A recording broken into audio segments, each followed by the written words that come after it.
those of you who haven't read the book, there's a part where the character sort of gives a little history of people trying to teach dogs to talk, and the whole scientific field of people trying to teach dogs to talk.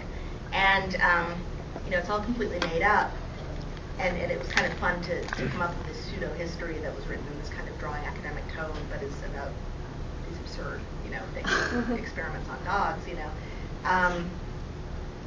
But part of the reason I did that was because I wanted the reader to be a little off balance. This is such kind of an absurd subject. I'm asking the reader to buy a lot here. Okay, I have to believe this guy is going to give up his job and stay at home trying to teach a dog how to speak. So one of the ways I kind of tried to make that convincing was to make you wonder, well, wait, did this ever really happen in history? Is it possible I missed this whole field of study?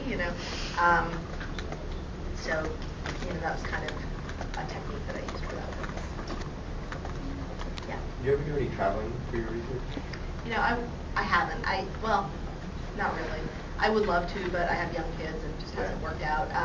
If things had been different than for Lost and Found, I would have tried to visit some of the places I was writing about.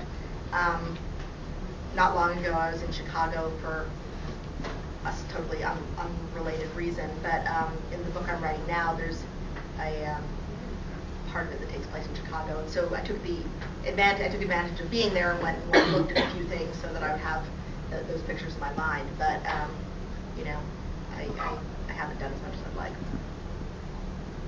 When you were in Chicago, what kind of did you have specific things in mind that you wanted to look at while you were there? Yeah, it was actually kind of a failed thing.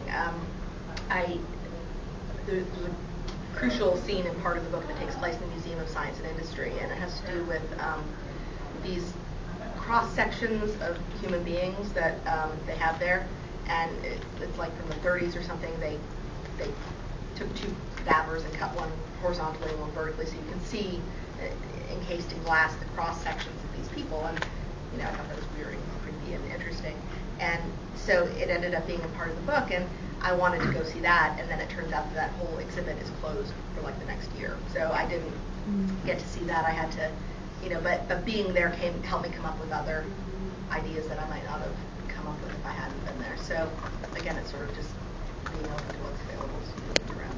What was the name of the museum? The Museum of Science and Industry. Thank you.